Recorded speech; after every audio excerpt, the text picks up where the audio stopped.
जय Shri Shankar friends, welcome to my channel भूतिया Sunday. So welcome again in my new story. कहानी में किसी भी तरह से किसी की भी भावनाओं को ठेस पहुंचाना नहीं है। यह कहानी पूरी तरह से काल्पनिक है। ऐसे ही हॉरर और हॉन्टेड स्टोरीज के लिए हमारे चैनल भूतिया संडे को सब्सक्राइब कर लीजिए। सुनाओ स्टार्ट द स्टोरी।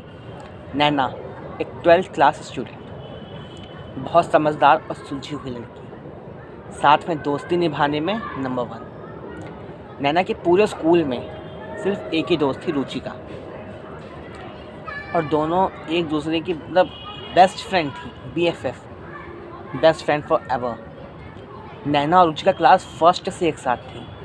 उनकी दोस्ती को आज 12 साल होने वाले थे, एक ही स्कूल में, और दोनों ने एक ही स्ट्रीम भी ली थी 11th में, कॉमर्स। नैना और रुचिका बचपन से ही सब कुछ साथ करते थे, स्कूल जाना साथ में। नैना और रुचिका का घर थोड़ा दूर था, तब अपोजिट डायरेक्शंस में था, बट मेन रोड पे आके नैना और रुचिका एक साथ स्कूल जाते थे। काफ़ी सालों तक तो नैना और रुचिका के पेरेंट्स उन दोनों को स्कूल छोड़ते थे और लेने के लिए जाते थे, बट मेन रोड पे वो लोग साथ ही जाते थे। धीरे धीरे करके अब इन लोगों ने अकेले स्कूल आना जाना शुरू किया। वैसे ही मेन रोड पे एक दूसरे के साथ मेन रोड से मिलते और एक साथ जाते स्कूल, आते भी मेन रोड तक साथ में, फिर अपने अपने डायरेक्शन में। काफ़ी कुछ नैना रुचिका के घर पे भी आना जाना काफ़ी अच्छा था दोनों। रुचिका नैना के घर पे जाती थी, नैना रुचिका के घर पे आती थी, और दोनों के पेरेंट्स भी बहुत अच्छे थे और अंडरस्टैंडिंग थे कि हाँ, दोनों की दोस्ती बहुत अच्छी है, और ख़ुद भी कोशिश करते थे कि उन दोनों की दोस्ती में कभी कोई दरार ना आए। कोई भी काम होता आप उससे सलाह ले लो, ऐसे उनके पेरेंट्स भी बात करते थे, और दोनों बहुत समझदार थे। ऐसे ही साथ आना जाना करती थी। एक दिन नैना स्कूल के रेडी होके और मेन रोड पे आ जाती है और देखती है कि रुचिका अभी तक नहीं आई है मेन रोड पे। काफ़ी देर तक वेट करती है कि अभी आएगी, वो नहीं आती है। यानी कि क्या पता वो चली गई हो, बट सोचती है कि जाएगी कैसे। इतने सालों में आज तक तो ऐसा नहीं हुआ, और ना कॉल करके बताया कि वो स्कूल नहीं आएगी। फिर सोचती है काम करती हूँ, मैं रुचिका के घर पे जाती हूँ। तो जब जाके मेन रोड से थोड़ा सा ही दूर था, और उसके घर जाती है। घर पे ताला लगा होता है, और वो वहाँ से डायरेक्ट अपना स्कूल जाती है, और स्कूल जाके और फिर घर पे आती है। रुचिका स्कूल नहीं आती है। वो सोचती क्या पता कहीं गए हों या कुछ, फिर कह दिए कहीं गए हों या कुछ है। फिर वो कुछ नहीं करती, कोई कॉल नहीं, या कोई घर पे फिर दोबारा नहीं जाना, कोई मैसेज नहीं। ऐसे ही ट्यूशन में भी रुचिका नहीं आती है। उसको फिर थोड़ा अजीब लगता है कि रुचिका ट्यूशन भी नहीं आई। ऐसे ही करते करते 4-5 दिन बीत चुके थे, 5 दिन हो चुके थे, और रुचिका का कोई खबर नहीं था। वो सोची क्या पता कहीं गई हो, कोई इमरजेंसी आ गई हो। एक संडे हो गया, 5 दिन हो, संडे, अब 6ठा दिन संडे। सोचते कि आज मैं नैना सोचती है कि रुचिका को आज वो कॉल करेगी।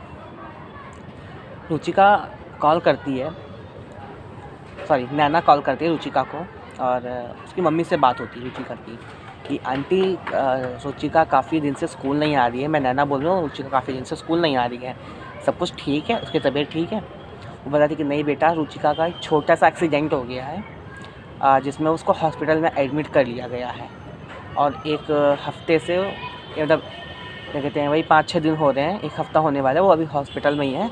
उसके पैर में काफ़ी प्रॉब्लम आ गई है, उसका पैर बहुत ज़्यादा टूट गया है, कई जगह से टूट गया है, इसलिए उसको हॉस्पिटल में ही रखा गया अभी।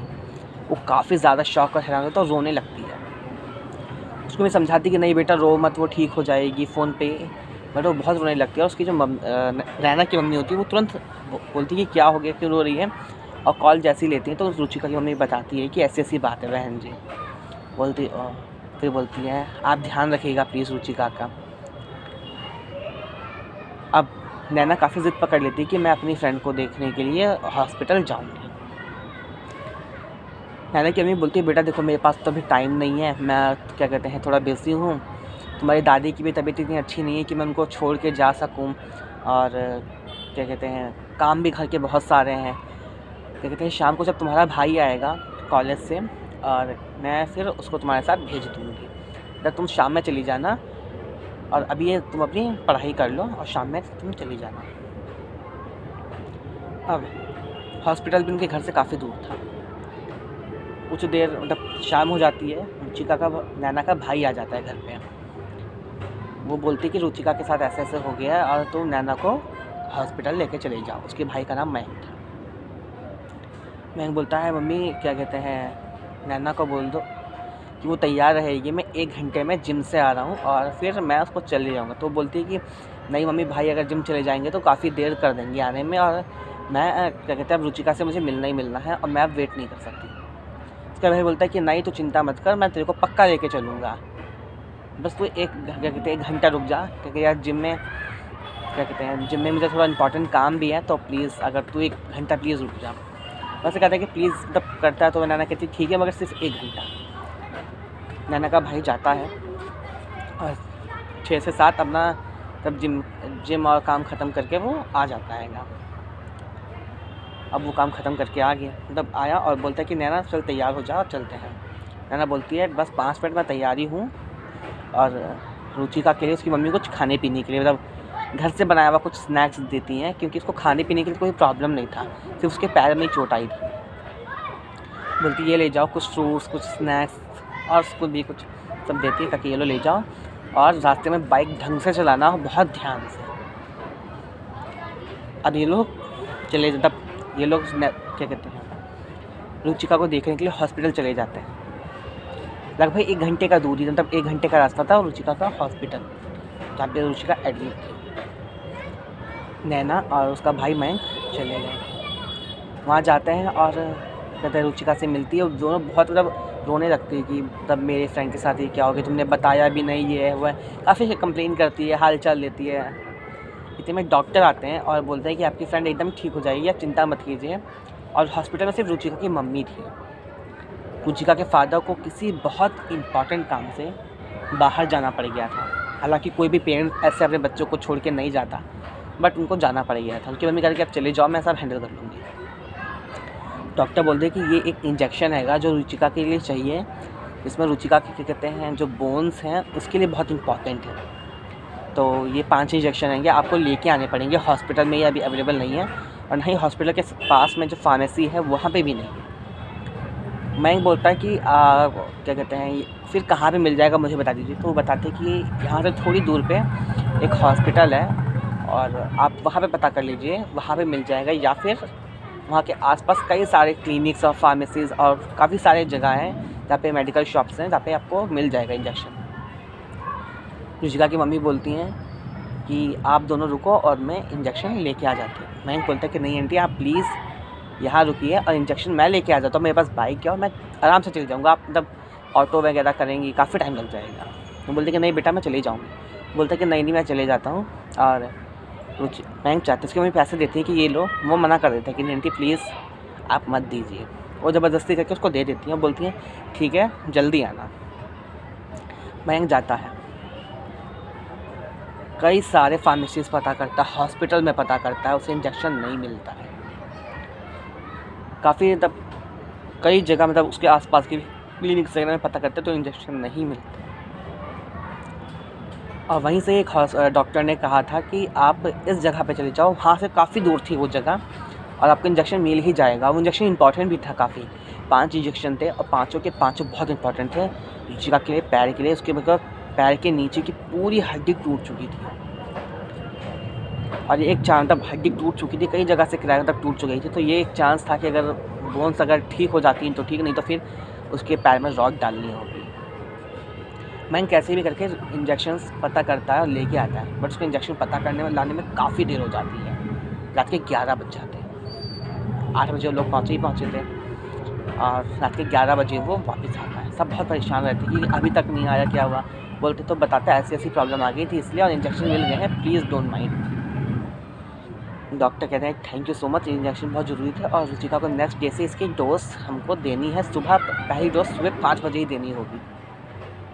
डॉक्टर रुचिका की मम्मी को बताते हैं कि ठीक है आपको जैसा ठीक है डॉक्टर। उसके बाद मयंक बोलता है अपनी बहन नैना को कि अब चलते हैं हम दोनों। तो रुचिका की मम्मी बोलती है कि इतनी रात में, कहेंगे कोई प्रॉब्लम नहीं है और मैं मतलब हम लोग चले जाएंगे। ये बोलती है कि बेटा तुम्हारा तो ठीक है, मगर तुम्हारे साथ क्या कहते हैं नैना हैगी और अकेले इतनी रात में जाना अच्छा नहीं है। तुम्हारी मम्मी से बात कर लो तो आज रात रुक जाओ और फिर तुम कल चले जाना। बोलते हैं कि नहीं आंटी प्लीज़, कोई जब ऐसा कोई इशू भी नहीं है और सुबह मुझे कॉलेज में थोड़ा सा इंपॉर्टेंट काम है और क्या कहते हैं इसलिए मुझको जाना तो हो गई। ये बोलते हैं ठीक है आराम से जाना और प्लीज़ जाते ही मुझको कॉल कर देना, पहुँचते ही घर पे कॉल कर देना मुझको। बोलते हैं आंटी आप बिल्कुल भी फिक्र मत कीजिए, हम लोग चलते हैं।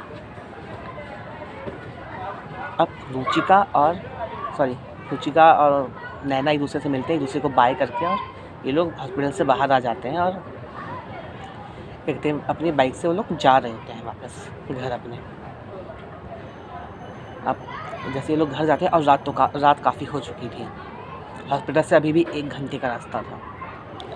रुचिका का भाई बोलता है यहाँ से एक शॉर्टकट हैगा, मैं वो ले लेता हूँ। वो बोलती है, नैना बोलती है भाई कौन सा शॉर्टकट है? फिर वो बोलता है कि यहीं से पास में कब्रिस्तान का नाम बताता है कि कब्रिस्तान है और कब्रिस्तान के कहते हैं बगल से ही वो रास्ता हैगा। कहते हैं बोलते नहीं भाई प्लीज़ कब्रिस्तान के बगल से नहीं, मुझे बहुत डर लगता है। बोलता है मैंग बोलता है तो 12th में आके और इतना डरती है, कहते ऐसा कुछ भी नहीं होता है और क्या कहता मैं वहीं से चलूँगा और वहाँ से थोड़ा सा उनको शॉर्टकट मिल जाएगा। बहुत मना करती कि नहीं भैया नहीं। फिर बोलता तुझे डर लगता है ना, कब्रिस्तान के थोड़ा सा आगे जाके एक बहुत छोटा सा हनुमान जी का मंदिर भी है। वो बोलती है क्या? बोलता है हाँ है। कहती तो क्यों डर रही है, मैं हूँ ना तेरे साथ, तू अब चल। मतलब चलते हैं और वो तुरंत बाइक उस शॉर्टकट के लिए अपने टर्न कर लेता है। नैना बोलती है भैया प्लीज़ अभी मान जाओ, वहाँ से मत चलो, मुझे बहुत डर लग रहा है। मैं बोलता है कि नहीं मैं जाऊँगा तो अब इसी से ही तेरे एक डर को देखता हूँ कि तेरा एक डर है कि मेरी ज़िद है। और वो कहते हैं कि कुछ नहीं होता, तो फालतू में है, ताकि अपने ऊपर विश्वास करो और चल सीधा तब और मुँह बंद कर लो चल। और लोग जाते हैं कब्रिस्तान बस थोड़ी दूर पे होता है, मतलब 5 to 10 मीटर सिर्फ कब्रिस्तान। और ऐसा लगता है मयंक को कि उसकी बाइक को किसी ने पीछे से खींच के रोक लिया है, मतलब रोक रहा है, खींच लिया। अचानक से बाइक चल रही होती है बट टायर्स आगे नहीं जाते हैं, पीछे वाला टायर बहुत तेज़ी से घूम रहा होता है बट आगे वाला टायर बढ़ ही नहीं पाता है। और क्या कहते बहुत ऐसा उसको ऐसा महसूस होता है कि किसी ने बाइक को पीछे से रोक लिया है और फिर बाइक को उठा के किसी ने फेंक दिया। बाइक एकदम घसीट के जाती हैगी और ये दोनों भी एकदम घसीट के चले जाते हैं डायरेक्ट कब्रिस्तान के गेट पे जहाँ पे ताला लगा हुआ था।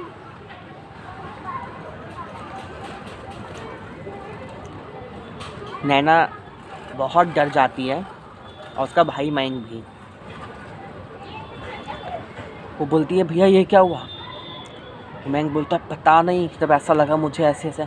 और रुचिका बहुत डर के एकदम रोने लगती है और फिर जब देखती है तो वो एकदम कब्रिस्तान के गेट पर ही है। कब्रिस्तान में कोई नहीं, एकदम सन्नाटा अंधेरा। और वो लोग मयंक कहते हैं कि कोई नहीं, क्या कहते हैं खड़ी हो, कभी कभी हो जाता है एक्सीडेंट।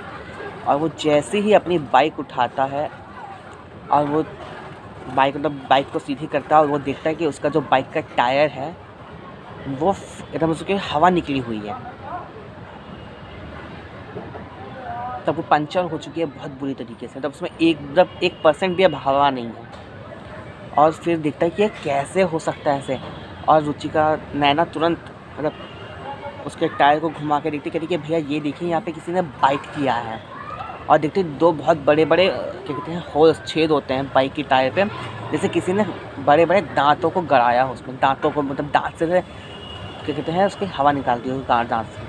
बोलती कि भैया देखो ये दांत का है और मैंने आपसे मना किया था प्लीज़ मत चलो, यहाँ पे पक्का कोई भूत प्रेत या कुछ है और जो अब ऐसे मतलब कब क्या कहते हैं हमारे साथ ऐसा हुआ और आप देखो कहीं भी नहीं गिरे, हम कब्रिस्तान के ही पास गिरे हैं और मुझे बहुत डर लग रहा है भैया प्लीज़।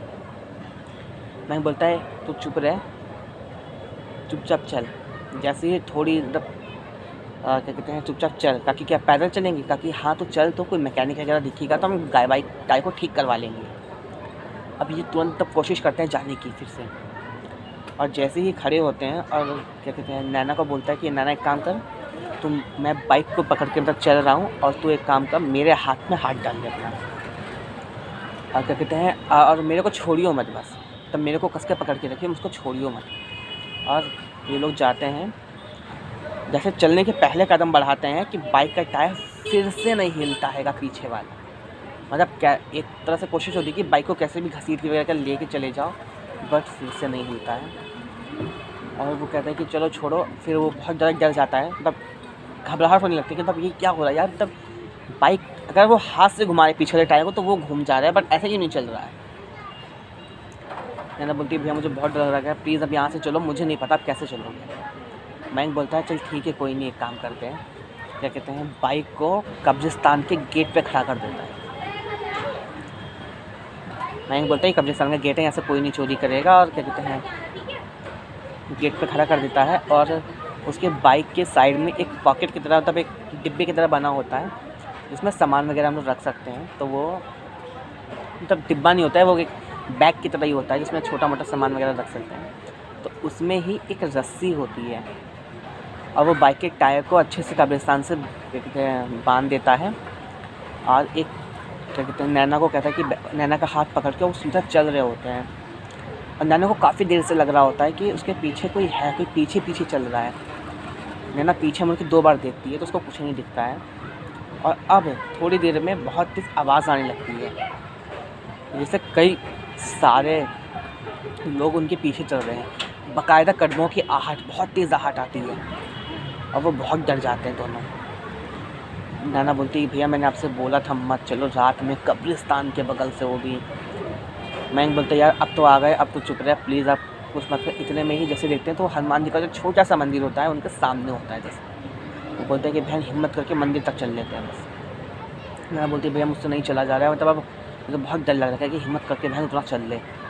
वो मंदिर तक आते हैं और तुरंत मंदिर के पास बैठ जाते हैं और लंबी लंबी सांसें लेते हैं, और बोलते हैं कि भगवान प्लीज़ अब हमको आप घर तक पहुंचा दो, क्योंकि अब मैं कुछ नहीं, मतलब अभी हिम्मत नहीं है हमारे अंदर कि मतलब हम लोग ऐसे चल पाएँ, और बहुत ज़्यादा डर लग रहा होता है। और नैना बहुत रोने लगती है। मैं बोलता चुप हो जा नैना मत रो, फालतू में रो रही है, कुछ कोई मतलब यहाँ पे कोई ऐसे हेल्प भी नहीं आएगी हमको, मतलब कोई गाड़ी भी आ रही जाएगी जिससे हम लिफ्ट ले सकें। मैं तुरंत हनुमान जी के ऊपर सिंदूर वगैरह का टीका चढ़ा होता है, सिंदूर से हनुमान जी को लेपन किया जाता है सिंदूर का, वो तुरंत सिंदूर लेके अपने माथे पे लगाते हैं और नैना के माथे पे लगाता है।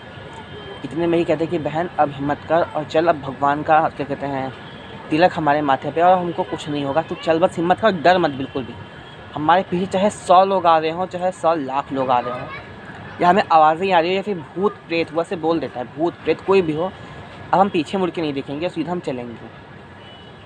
जैसे ही लोग मंदिर से टीका लगा के और चलने लगते हैं, वैसे ही एक कार वाला आता है और बोलता है कि कहाँ जाना है आपको। वो बताते हैं मुझे ऐसे ऐसे जाना है। वो बोलता है कि आप आ जाओ, पीछे बैठ जाओ। वो लोग सोचते हैं क्या इतनी रात में किसी से ऐसे हेल्प। फिर वो बोलता है कि प्लीज़ मत टेंशन लो, क्या कहते हैं मैं तुम्हारे फ्रेंड का ही डैड हूँ।